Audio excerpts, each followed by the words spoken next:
வணக்கம் நண்பர்களே. இன்னைக்கு நம்ம சிவகார்த்திகேயன் அவர்களுடைய நடிப்பில் வெளிவந்துள்ள பராசக்தி திரைப்படத்தினுடைய விமர்சனத்தை தான் பார்க்க போகிறோம். இந்த திரைப்படத்தினுடைய பிளாட் என்னன்னு சொல்லி கேட்டிங்கன்னா, இந்த ஹிந்தி திணிப்பை எதிர்த்து ஒரு மாணவ குழு போராடுறாங்க. அந்த மாணவ குழு அந்த போராட்டத்தில் ஜெயிச்சாங்களா இல்லையா, அவங்களுக்கு எதிராக என்னென்ன சதிகள் நடந்துச்சு அப்படிங்கிறத இந்த திரைப்படத்தினுடைய பிளாட்டே. ஸோ இந்த திரைப்படத்தினுடைய மிகப்பெரிய பாசிட்டிவ் என்னென்னா அந்த கண்டென்ட் தான். ஒரு ஸ்ட்ராங்கான கண்டென்ட் எடுத்துகிட்டு வந்து சூப்பரான மேக்கிங்கில் இந்த திரைப்படத்தை ப்ரெசென்ட் பண்ணியிருக்காங்க. அது ஒரு சூப்பரான பாசிட்டிவ் அப்படின்னு சொல்லலாம். அதுக்கப்புறமா இந்த திரைப்படத்தினுடைய செகண்ட் ஹாஃபில் வந்து பார்த்தீங்கன்னா ஒரு குறிக்கோளோட இந்த திரைப்படத்தை எடுத்திருந்தாங்க. ஃபர்ஸ்ட் ஹாஃபில் எந்த ஒரு குறிக்கோளும் இல்லாத மாதிரி ஓடிக்கிட்டு இருந்துச்சு. பட் செகண்ட் ஹாஃபில் தான் இதுதான் கதை அப்படிங்கிற மாதிரி காட்டி ஒன்று மூவ் பண்ணாங்க. அது நல்லா இருந்துச்சு. ஸோ இந்த ரெண்டு விஷயங்கள் தான் இந்த திரைப்படத்தினுடைய பாசிட்டிவ்ஸ் அப்படின்னு சொல்லி ஆகணும். அண்ட் அதுவும் இல்லாமல் இந்த படம் பார்த்தக்கப்புறம் தான் ஏன் இந்த படத்தில் 25 இடத்துல சென்சார் கட்ஸ் பண்ணாங்க அப்படிங்கிற விஷயமே எனக்கு புரிஞ்சுது. ஏன்னா கொஞ்ச நஞ்சமாலாம் அவங்க ஹிந்தி திணிப்பை எதிர்க்கல. படத்தில் ஒவ்வொரு சீன்லையுமே வந்து பார்த்தோன்னா ஹிந்தியை பற்றி தான் பேசுகிறாங்க, அந்த ஹிந்தி திணிப்பை பற்றி தான் பேசுகிறாங்க.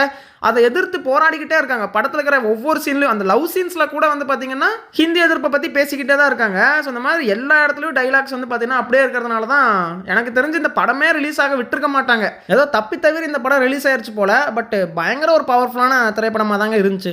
அதாவது ஹிந்தி திணிப்புக்கு எதிராக போராடுறோம், இந்த உண்மை கதையை நாங்கள் படமாக்கியிருக்கோம், அதுக்கப்புறம் இந்த தமிழ் உணர்வு இதெல்லாம் வந்து பார்த்தோன்னா தூண்டுற வகையில் இந்த படத்தை நாங்கள் எடுத்திருக்கோம் அப்படின்னு சொன்னாலுமே அதெல்லாமே இந்த திரைப்படத்தில் பாசிட்டிவ்ஸாக இருந்தாலுமே கூட இது ஒரு சினிமா. ஸோ சினிமா வந்து பார்த்தீங்கன்னா என்டர்டெயின் பண்ணணும் ஆக்சுவலாக. ஸோ அப்படி என்டர்டெயின்மெண்ட் வைஸ் பார்க்குறப்போ இந்த திரைப்படம் வந்துட்டு ஒரு போரிங்கான ஃபிலிமாக தான் இருந்துச்சு அப்படிங்கிறது தான் உண்மை.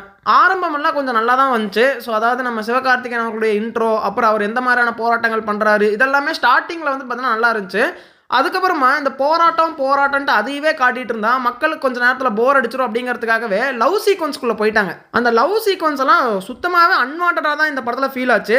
அதாவது மக்களுக்கு போர் அடிச்சிடும் பார்க்குறவங்களுக்கு அப்படிங்கிறதுக்காகவே திணிச்சிருக்காங்க. எப்படி ஹிந்தியை திணிக்கிறாங்களோ அதே மாதிரி லவ் சீக்வன்ஸ் இந்த படத்தில் திணிச்சு வச்சிருக்காங்க அப்படின்னு தான் சொல்லி ஆகணும். அதுக்கப்புறம் சம்மந்தமே இல்லாமல் ஒரு லவ் சாங் வேற வருது. கதைக்குள்ளே வாங்கடா அப்படிங்கிற மாதிரி ஃபீல் தான் அந்த லவ் சீக்வன்ஸ் கொடுத்துச்சுன்னே சொல்லலாம். ரசிக்கும்படியாக எடுத்திருந்தா கொஞ்சம் நல்லா இருந்திருக்கும். ஆனால் எப்படா இந்த சீன்ஸ்லாம் முடிஞ்சு அடுத்து போராட்டத்தை ஆரம்பிப்பீங்கிற ஃபீல் கொடுத்ததுனால அந்த சீக்வன்ஸ்லாம் போர் அடிக்க ஆரம்பிச்சிருச்சு. ஸோ அதுக்கப்புறமா கதைக்குள்ளே வராங்க. ரொம்ப ஃப்ளாட்டான ஒரு ஸ்டோரியாகவே மூவ் ஆகிட்டு இருந்துச்சு ஃபர்ஸ்ட் ஆஃப் முழுக்கவே. ஸோ அதாவது இதுதான் நடக்க போகுது, அடுத்து இப்படி தான் நடக்க போகுது அப்படின்னு சொல்லிட்டு ரொம்ப ஃப்ளாட்டான ஒரு ஸ்க்ரீன் பிளே தான் போயிட்டு இருந்துச்சு. அந்த இன்ட்ரோல் பிளாக் வந்து பார்த்தீங்கன்னா கொஞ்சம் ரசிக்கும்படியாக வச்சுருந்தாங்க. ஸோ எதிர்பாராத மாதிரியான ஒரு கூஸ்பம் மொமெண்ட்டை வச்சு இன்ட்ரோல் பிளாக்கை வச்சதுங்கிறது கொஞ்சம் நல்லா இருந்துச்சு. அப்புறம் செகண்ட் ஹாஃபில் வந்துட்டு பார்த்தீங்கன்னா ஒரு குறிக்கோளை கையில் எடுத்துக்கிட்டு அதை அந்த மாணவ படையை முடிச்சாங்களா இல்லையா அப்படின்னு அதை நோக்கி போகிற மாதிரி அந்த செகண்ட் ஹாஃப் அமைச்சிருந்தாங்க. அது ஆக்சுவலாக எனக்கு லைட்டாக ஒர்க் அவுட் ஆச்சு. ஸோ எனக்கு வந்துட்டு பார்த்தீங்கன்னா பெருசாக போர் அடிக்கல. பட் ஃபேமிலி ஆடியன்ஸு, அப்புறம் ஜாலியாக போய் என்ஜாய் பண்ணலான்னு போகிற ஆடியன்ஸ், இவங்களுக்கெல்லாம் கண்டிப்பாக இந்த ஒரு சுவாரஸ்யமாக இருக்கிறதுக்கான வாய்ப்பு கம்மி அப்படின்னு தான் நினைக்கிறேன். அடுத்தது வந்துட்டு இந்த திரைப்படத்துடைய கேரக்டர் டிசைனிங்கில் நம்ம சிவகார்த்திகேயன் அவர்களுடைய கேரக்டர் ரொம்ப சூப்பராகவே டிசைன் பண்ணியிருக்காங்க. அவருடைய அந்த கேரக்டர் ஆர்க் அவ்வளோ அழகாக பண்ணியிருக்காங்க. ஆனால் அவரை சுற்றி இருக்கக்கூடிய வேறு எந்த கேரக்டருமே அவ்வளோ ரசிக்கும்படியாக வடிவமைக்கப்படலை அப்படின்னு சொல்லலாம். அதாவது நம்ம ஜெயம் ரவி அவர்கள் வராரு பாருங்க, ரொம்ப ரொம்ப ரெகுலரான ஒரு வில்லன். அவர் வராரு, இதெல்லாம் பண்ணுறாரு, ஓகே, வில்லத்தனமெல்லாம் பண்ணுறாரு, எல்லாம் ரைட்டு தான். ஆனால் ரொம்ப ரெகுலராக இருந்துச்சு பார்க்குறக்கு. அண்ட் அவர் வர்றப்போ அவர் ஒரு வில்லனாகவே என்னால் பார்க்க முடியல. எனக்கு தெரிஞ்சு வேறு யாரையாச்சும் கூட போட்டிருக்கலாம். ஏன் வந்துட்டு அவரை தூக்கிட்டு வந்து போட்டாங்கன்னு தெரில. அவர் என்ன தான் சூப்பராக வில்லத்தனம் பண்ணாலுமே பார்க்குறேன் நமக்கு வந்து பார்த்திங்கன்னா அவரை வில்லனாகவே ஏற்றுக்க முடியல. அடுத்தது வந்துட்டு நம்ம அதர்வா கேரக்டர். ஸோ அவர் வந்துட்டு பார்த்திங்கன்னா ஒரு புரட்சிகரமான கேரக்டர் அந்த திரைப்படத்தில் காட்டியிருக்காங்க. ஆனால் ஸ்க்ரீன் ப்ரெசன்ஸு அவ்வளோ கம்மியாக தான் கொடுத்துருக்காங்க. ஆனால் அவர் வந்துட்டு ரொம்ப ஒரு சீறுகின்ற புலி அப்படிங்கிற மாதிரி காட்டினாங்க. ஆனால் அவருக்கான ஸ்க்ரீன் ப்ரெசன்ஸ் இந்த திரைப்படத்தில் ரொம்ப கம்மியாக இருந்துச்சு அப்படிங்கிறத உண்மை. அடுத்தது நம்ம ஸ்ரீலீலா அவர்கள், அவங்களுக்கான சீக்வன்ஸ் எல்லாமே வந்து பார்த்திங்கன்னா கொஞ்சம் மொக்கையாக இருந்துச்சு அப்படி தான் சொல்லும். லவ் சீக்வன்ஸ் எதுவுமே எனக்கு ஒர்க் அவுட் ஆகலை. ஸோ அதை தாண்டி அவங்களுமே வந்துட்டு ஒரு புரட்சிகரமான ஒரு பெண்மணி அப்படிங்கிற மாதிரி காட்டுறாங்க. அது அந்தளவுக்கு பெருசாக வெளியே தெரிகிற அளவுக்கு காட்டல. ஸோ அதனால் அந்த கேரக்டருமே மனசில் நிற்கிற மாதிரியெல்லாம் இல்லை அப்படின்னு தான் சொல்லி ஆகணும். இந்த திரைப்படத்தை பொறுத்த வரைக்கும் முழுக்கவே நம்ம சிவகார்த்திகேயன் அவருடைய கேரக்டர் மட்டும்தான் நிற்குது. அவர் மட்டும்தான் தாங்கி இருக்காரு அப்படின்னே சொல்லலாம். அடுத்தது செகண்ட் ஹாஃபில் வந்துட்டு பார்த்தீங்கன்னா ஒரு குறிக்கோளை நோக்கி படம் நகருது அப்படின்னு நான் சொல்லியிருந்தேன் இல்லையா. அப்படி நகர்றப்போ ஒரு விறுவிறுப்பு தன்மை தேவைப்படும். அந்த விறுவிறுப்பு தன்மை இந்த படத்தில் இல்லை அப்படின்னு தான் சொல்லி ஆகணும்.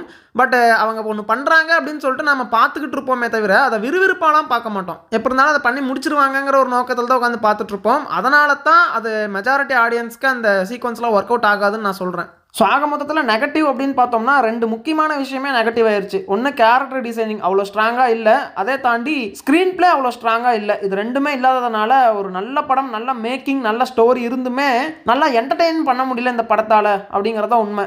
ஸோ அதுக்கப்புறமா மியூசிக் பக்கம் வந்தோம்னா நம்ம ஜிவி பிரகாஷ் அவர்களுடைய மியூசிக் நல்லாவே கொழுந்து விட்டு எரியுது அப்படின்னு தான் சொல்லி ஆகணும். அந்த சீன்ஸை நல்லாவே எலவேட் பண்ணது அந்த மியூசிக் தான் அப்படின்னு சொல்லி ஆகணும். அப்புறம் பாடல்கள் எல்லாமே அருமையாகவே இருந்துச்சு. ஸோ இன்ட்ரோ சாங்காக இருக்கட்டும், லவ் சாங்காக இருக்கட்டும், லவ் சாங் தேவையில்லாதது தான், பட் நல்லா இருந்துச்சு, பாட்டு நல்லா இருந்துச்சு. அப்புறம் ஒரு புரட்சிகரமான பாடல் ஒன்று இருந்துச்சு, அதுவுமே சூப்பராக இருந்துச்சு. ஆக மொத்தத்தில் இந்த படம் எப்படி ப்ரோ இருந்துச்சுன்னு சொல்லி கேட்டிங்கன்னா, நீங்கள் ஃபேமிலியோடு போயிட்டு என்ஜாய் பண்ணணும், இல்லை ஃப்ரெண்ட்ஸோடு என்ஜாய் பண்ணணும்னு நினச்சிங்கன்னா இந்த படம் வந்துட்டு உங்களுக்கு போர் அடிக்க ஆரம்பிக்கும். அதை தாண்டி உண்மையாக நடந்த ஒரு விஷயத்தை நான் பார்த்து தெரிஞ்சுக்கணும்னு நினைக்கிறேன். எனக்கு தமிழ் உணர்வு அதிகமாக இருக்குது, இந்த ஹிந்தி மொழியை திணிப்பை வந்துட்டு எப்படி இவங்க தடுத்தாங்கன்னு நான் பார்த்து தெரிஞ்சுக்கணும் அப்படின்னு ஆசைப்படுறவங்களுக்கு இந்த படம் வந்துட்டு ஒரு சூப்பரான படமாக தெரியும். சரி, பொங்கல் லீவில் ஜாலியாக போய் என்ஜாய் பண்ணிட்டு வரலாம்னு நினைக்கிறவங்களுக்கு இது அவ்வளோ சூப்பரான ஒரு படமாக இருக்காது அப்படிங்கிறது என்னுடைய கருத்துங்க. ஸோ நான் வந்துட்டு இந்த சுதா கொங்கரா மேம் இந்த திரைப்படத்தை எடுக்கிறாங்கன்னு சொல்லிட்டு நான் சூரரை போட்டுற ரேஞ்சுக்கு இந்த படத்தின் மேலே எக்ஸ்பெக்டேஷன் வச்சுட்டேன். ஸோ அதனால தான் இந்த படம் எனக்கு இப்படி தெரியுதா என்னன்னு தெரியல. ஆனால் சூரரை போட்டில் எல்லாமே சூப்பராக ஒர்க் அவுட் ஆகிருக்கும். அந்த லவ் சீனாக இருக்கட்டும், அப்புறம் அவர் படுற கஷ்டங்களாக இருக்கட்டும், எமோஷன்ஸாக இருக்கட்டும், அதில் வந்துட்டு பார்த்தீங்கன்னா ஒரு 30% தான் பராசக்தி. சூரரை போட்டருடைய 30% தான் பராசக்தி அப்படின்னு சொல்லலாம். அந்த மாதிரி எடுக்கணும்னு ஆசைப்பட்டு ஃபெயில் ஆனால் எப்படி இருக்குமோ அப்படி தான் இந்த படத்தை எடுத்திருந்தாங்க. ஸோ அதனாலேயே வந்துட்டு ஒரு ஆவரேஜான திரைப்படமாகத்தான் நான் பராசக்தியை பார்க்குறேன். அண்டு இந்த ஒரு திரைப்படத்துக்கு என்னுடைய ரேட்டிங்ஸ் என்னென்னா 6/10. ஸோ அந்த கதையும் அந்த மேக்கிங்கும் நல்லா இருந்த காரணத்தினால தான் 6 மார்க்ஸ் கொடுத்துருக்கேன். இன்னும் பெட்டராக பண்ணியிருந்தாங்கன்னா ஒரு 7.5, 8 இந்த ரேஞ்சு கூட கொடுத்துருக்கலாம். பட் அந்தளவுக்கு இந்த படம் போகலை அப்படிங்கிறது தான் உண்மை. சரி, ஓகே நண்பர்களே, இந்த பராசக்தி திரைப்படத்தை யாரெல்லாம் பார்த்துட்டீங்க, உங்களுக்கு இந்த படம் பிடிச்சிருந்தா இல்லைன்னு சொல்லிட்டு மறக்காமல் கமெண்ட்டில் சொல்லுங்கள். உங்களை நான் அடுத்த வீடியோவில் சந்திக்கிறேன்.